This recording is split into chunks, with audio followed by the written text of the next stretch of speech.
আফ্রিদিকে কবুল বলার সময় রীতিমতো কান্নায় ভেঙে পড়লেন টিকটকার রাইসা। সেই ভিডিও এখন সোশ্যাল মিডিয়ায় ভাইরাল হয়েছে, যেখানে দেখা যাচ্ছে কাজী তাকে আলহামদুলিল্লাহ কবুল বলতে বলায় সে সময় রীতিমতো কান্নায় ভেঙে পড়েন রাইসা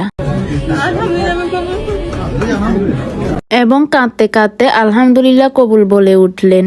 হ্যাঁ ভিউয়ার্স, সম্প্রতি তহিদ আফ্রিদির বিয়ের কয়েকটি ছবি ভাইরাল হয়েছে। তারপর থেকে একে একে ছবি ও ভিডিও প্রকাশ্যে আসতে শুরু করেছে।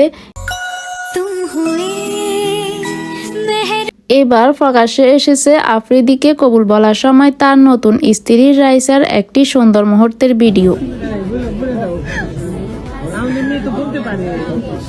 আফ্রিদি ও রাইসার দীর্ঘ 4 বছরের প্রেম পরিণতি পেয়েছে। যদিও আগে থেকে গুঞ্জন জুটেছে তারা একে অপরকে ভালোবাসেন, তবে বরাবরই তহিদ আফ্রিদি তা উড়িয়ে দিয়েছেন।